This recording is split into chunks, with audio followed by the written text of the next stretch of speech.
Hello hello hello. Chhath घाट पर आए हुए सभी श्रद्धालु भक्तगणों का छठ कमेटी हार्दिक स्वागत अभिनंदन वंदन करती है और करती रहेगी। एक विशेष सूचना, हेलो हाँ, एक विशेष सूचना, प्रधान जी अगर हमारी आवाज को सुनती हो तो मंच के पास आकर प्रधान जी से मिले।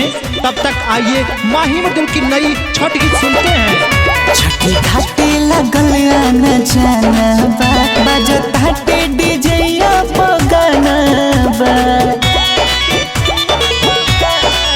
छठी घाटे लगल आना जाना बा, दिखो बजत डीजे पे गाना बा। बेदिया बनावे घाटे पियरी माटी कोड के, बेदिया बनावे घाटे पियरी माटी कोड के, कि घाटे पर धान गिला चली लुगा ओढ़ के।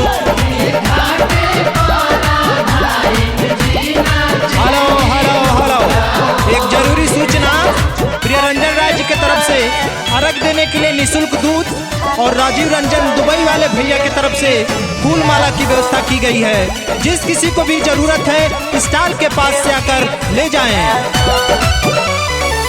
कॉकेरी जरब आइल बाड़ी गाड़ी, पहिन के नौकी किनल ललकी साड़ी। कॉकेरी जरब आइल बाड़ी गाड़ी, पहिन के ललकी किनल नौकी साड़ी। कहीं डीजे वाले बाबू तनी साउंड बढ़ाई ना, आज माही जी के गावल छठ के गाना लगाई ना। चिंता फिक्र कुल छठी महली पर छोड़ के। हाँ देखिए, सुनने में आ रहा है कि इधर कई प्रधान जी डांस कर रही हैं। एसके सिंह जी बनारस वाले से अनुरोध है कि अपने सारे कैमरों का फोकस प्रधान जी के डांस के ऊपर करें। कि घाटे पर धान गिना चली लुगा ओढ़ के, कि घाटे मुखियाइन होना चली लुगा ओढ़ के।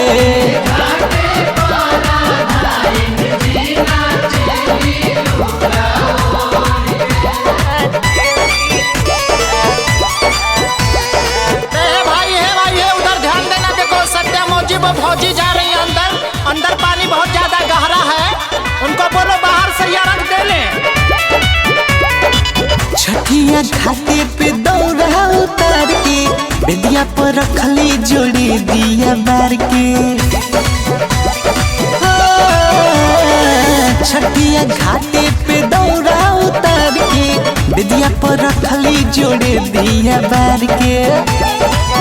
दौरा के फल फूल बेदी पे सजाई के, मानेली मनौती अगरबत्ती जराई के।